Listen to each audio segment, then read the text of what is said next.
PTI Lahore high court के फैसले मूजिब अॼु राति 12 वॻे खां अॻु ई पंजाब में चूंडुनि जी तारीख़ ॾियण जो मुतालबो करे छॾियो। चूंडुनि जी तारीख़ न ॾियण ते सदर खां पंजाब ऐं केपीके जे गवर्नर्स खे हटाइण जो बि मुतालबो। असद उमर चयो त कानूनी माहिरनि मूजिब चूंडुनि जी तारीख़ न ॾियण ते चीफ इलेक्शन कमिश्नर खे गिरफ़्तार करे सघिजे थो। यकीन आहे त अदलिया आइन ऐं अवाम सां गॾु बीठल हूंदी। पीडीएम वारनि खे गीले बैलेट बॉक्स ताईं वठी वेंदासीं। फवाद चौधरी मरियम नवाज़ ते अदलिया मुखालिफ़ मुहिम जो इल्ज़ाम हणंदे चयो त जीअं नैब तरमीम केस जो फ़ैसिलो वेझो अची रहियो आहे, सोशल मीडिया ते जजिस ख़िलाफ़ मुहिम में तेज़ी आंदी पई वञे।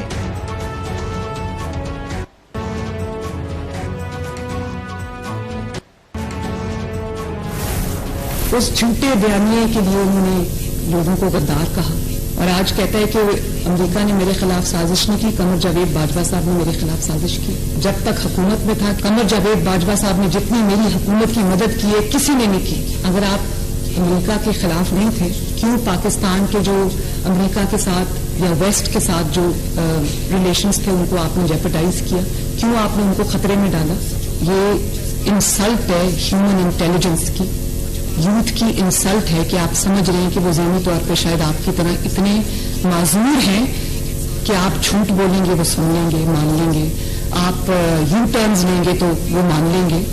आप सोचे हैं कि वो इंस्टीट्यूशन के साथ क्या कर रहा था, सिर्फ अपनी हुकूमत बचाने के लिए इस मुल्क के साथ क्या कर रहा था, और एक शख्स को सादिक और अमीन करार देने के लिए उन्होंने सबको जो है वो गंदा किया। और आज मैं उस चीज को मैं ढूंढ रही हूँ, वो साकिब निसार, वो डैम वाले बाबा जी, मैं आज उनको ढूंढ रही हूँ कि आज उनको मैं पूछूं कि आपने इस शख्स को सदाकत और अमानत का certificate. Imran Khan regime change वारे इल्ज़ाम अमेरिका के बरी करे छॾियो। हाणे चई रहियो आहे त संदसि ख़िलाफ़ साज़िश अमेरिका न पर बाजवा कई। जेकॾहिं जनरल बाजवा सुपर किंग हुयो त पोइ अवां छा हुआ? उन जा मुलाज़िम नून लीग जी नायब सदर ऐं चीफ ऑर्गेनाइज़र मरियम नवाज़ जो पीटीआई सरबराह ते तनक़ीदी वार।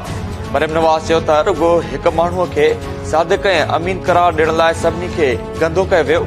इस्टेब्लिशमेंट पारां हथ खणण बाद इमरान खान हाणे अदलिया जे घोड़े ते सवार थियण जी कोशिश करे रहियो आहे।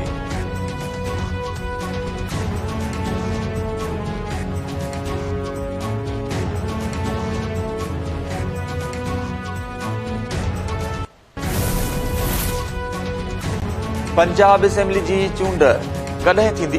पंजाब जे गवर्नर बलीगुल रहमान ऐं इलेक्शन कमीशन विच में कंहिं बि तारीख़ ते इतिफ़ाक़ न थी सघियो। ॿिन्ही धुरियुनि जो अदालती फ़ैसिले बाबति वज़ाहत वठण ते इतिफ़ाक़। पंजाब में चूंडुनि वारे मामले ते गवर्नर हाउस में इजलास दौरान secretary election commission, IG, chief secretary, DG election commission ऐं ॿियनि जी शिरकत। चूंडूं कराइण बाबति लाहौर हाई कोर्ट जे फ़ैसिले जो जाइज़ो। इजलास में शरीक सबुरनि माण्हुनि पंहिंजूं पंहिंजूं आइनी ऐं कानूनी तजवीज़ूं ॾिनियूं ऐं चूंडुनि बाबति कंहिं बि तारीख़ ते इतिफ़ाक़ न थी सघियो। सेक्रेटरी इलेक्शन कमीशन चयो त गवर्नर मामले ते अदालत सां राब्ते जी ॻाल्हि कई आहे।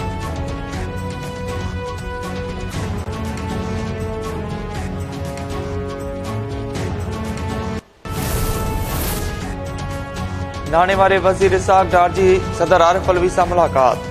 IMF जे मुतालबे ते ऑर्डिनेंस ज़रिए मिनी बजट आणण समेत मुख़्तलिफ़ मामलनि ते मुशावरत। इसहाक डार सदर खे IMF जी शर्तुनि ऐं हुकूमती क़दमनि बाबति बि आगाही ॾिनी। ज़रियनि मूजिबि मिनी बजट जी अॼु वफ़ाक़ी काबीना बि मंज़ूरी ॾींदी ऐं बाद में ऑर्डिनेंस आंदो वेंदो।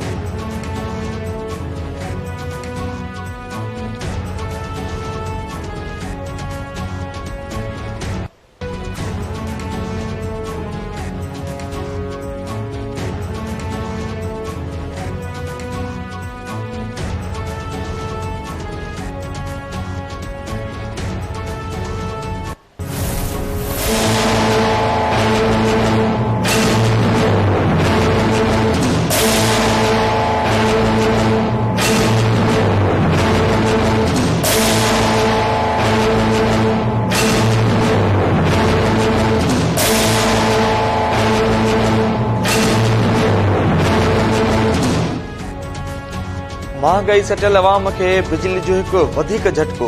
वफ़ाक़ी काबीना बिजली वापेदारनि खां 4 महीननि दौरान वाधू 76 अरब रुपया उगाइण जी मंज़ूरी ॾेई छॾी। वाधू उगाड़ियूं के इलेक्ट्रिक समेत सभिनी वापेदारनि खां थींदियूं। जरियुनि मूजिबि काबीना समिती सर्कुलेशन ज़रिए फ़ैसिले जी मंज़ूरी ॾेई छॾी। फ़ैसिले मूजिबि वाधू उगाड़ियूं मार्च खां कई वेंदियूं। बिजली जे वापेदारनि खे ₹3.39 फ़ी यूनिट ते इज़ाफ़ो ॾियणो पवंदो।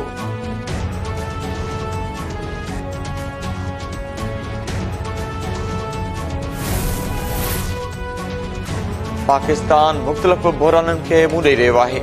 कामयाब परॾेही पॉलिसी जे करे दुनिया बॉर्ड मुतासिरनि जी मदद कई। परॾेही वज़ीर बिलावल भुट्टो ज़रदारी चयो आहे त पाकिस्तान मौसमियाती तब्दीली बाबति हर फोरम ते आवाज़ उथारियो। जिनेवा कॉन्फ्रेंस में बॉर्ड मुतासिरनि जे लाइ फंड रेज़िंग में कामयाबी हासिल थी। चीन ऐं अमरीका समेत समूरी दुनिया पाकिस्तान जो साथ ॾिनो। आलमी बिरादरी सां बहितर लाॻापा चाहिनि था। इलाइक़ाई अमन लाइ क़दम परॾेही पॉलिसी जो हिसो आहिनि।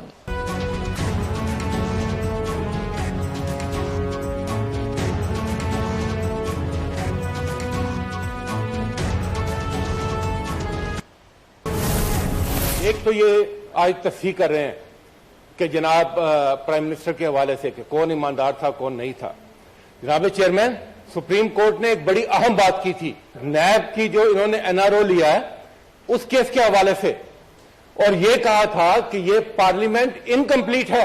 एक बड़ी जमात को आपने एक साजिश के थ्रू, आपने खरीद फरोख्त के थ्रू वहां पर अकलियत को अक्सरियत पे आपने मुसल्लत कर दिया। आप अगर पार्टी करने के लिए निकल जाएं और आप मुड़ के देखें ही ना पार्लियामान की तरफ और बेतौकीरी करें ईवान की, 8 महीने आप लॉजेस में बैठे रहें और ईवान में आना पसंद ना करें, तो फिर यही बात होगी। आप अपने दामन में झांके, अपने गिरेबान में देखें, आप अपना किबला दुरुस्त करें। जिस दिन वो दुरुस्त हो गया चीजें भी दुरुस्त होंगी। This house takes serious exception to the letter that has been written by the Attorney General to you. Not to me, to the law minister. To the law minister. I take serious exception to the fact that that letter should be placed on the record of this House.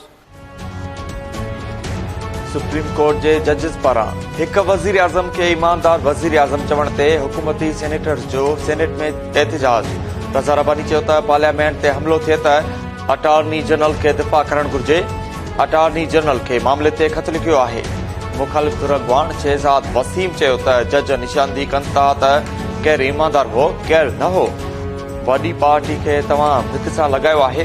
आज़म नज़ीर तारड़ चयो त अदालतुनि जो एतिराम करणो आहे त आइन जो को बि करणो पवंदो। पीटीआई वारा पंहिंजे अंदाज़ में अंदर में झाती पाइनि।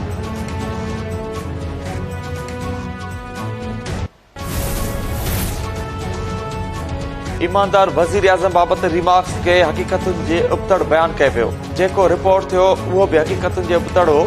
सुप्रीम कोर्ट जे चीफ जस्टिस उमरता बंदयाल रिमार्क्स ॾींदे चयो त जेको रिपोर्ट थियो उन ते सब्र ऐं बर्दाश्त कयो।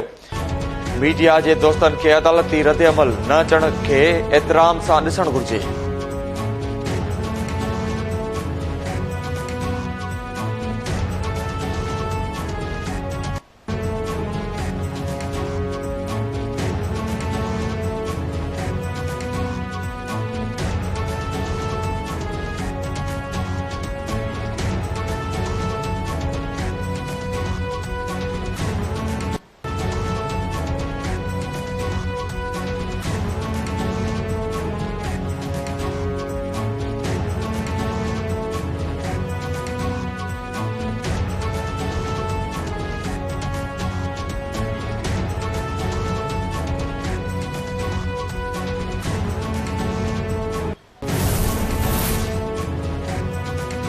नैब कानून में कयल तरमीमुनि में कुछ खामियूं आहिनि जिन खे ॾिसी रहिया आहियूं। चीफ जस्टिस उमरता बंदयाल जा हिक केस जी ॿुधणी दौरान रिमार्क्स।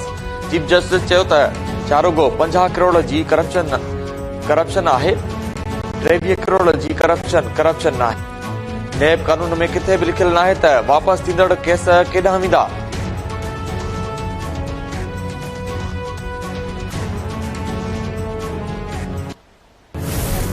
ज़रात खाते इंजीनियरिंग विंग जे मातहत प्रोग्राम सियापिप ज़रिए क़ौमी नाणे जी भींग करोड़ रुपया बदउनवानी ऐं करप्शन जे वर चढ़ी विया। ज़राई शोबे में इनकलाब आणण लाइ आलमी बैंक खां व्याज ते वरितल करोड़ रुपया रुगो कागज़नि में ख़र्च थिया। वाटर कोर्स पका करण में करप्शन त थी पर आबादगारनि जे नाले ते जाली तंज़ीमूं ठाहिण ऐं उन जे मद में करोड़ रुपया ख़र्च करण जो बि इंकशाफ। सीआईपी प्रोजेक्ट तहत आबादगारनि जूं तंज़ीमूं ठाहिण लाज़मी करार ॾिनो वियो पर उते बि ज़राअत खाते जे कामूरनि हथ जी सफ़ाई ॾेखारे ऐं तंज़ीमूं रुगो दस्तावेज़नि में ठाहियूं। आबादगारनि जी शमूलियत न थियण सबबि सीआईपी प्रोजेक्ट जा टई कंपोनेंट नाकाम। ज़राअत खाते जी इंजीनियरिंग विंग जा कामूरा सीआईपी जे नाले ते पंहिंजा पेट भरे विया। सिंध हुकूमत आलमी बैंक खां वरितल 380 मिलियन रुपया व्याज समेत मोटाए ॾींदी। ज़राअत बाबति सूबाई सलाहकार मंज़ूर वसाण सीआईपी में बेक़ाइदगियुनि जो नोटिस वरितो। ज़राअत खाते जे एडिशनल सेक्रेटरी टेक्निकल खां रिपोर्ट तलब। सीआईपी प्रोजेक्ट जी ख़र्च जा तफ़सील पेश करण जी हिदायत। मंज़ूर वसाण चयो त जेकॾहिं सीआईपी प्रोजेक्ट में ऑफिसरनि ख़िलाफ़ बेज़ाब्तगियुनि बाबति साबित थी त सख़्त कार्रवाई कई वेंदी।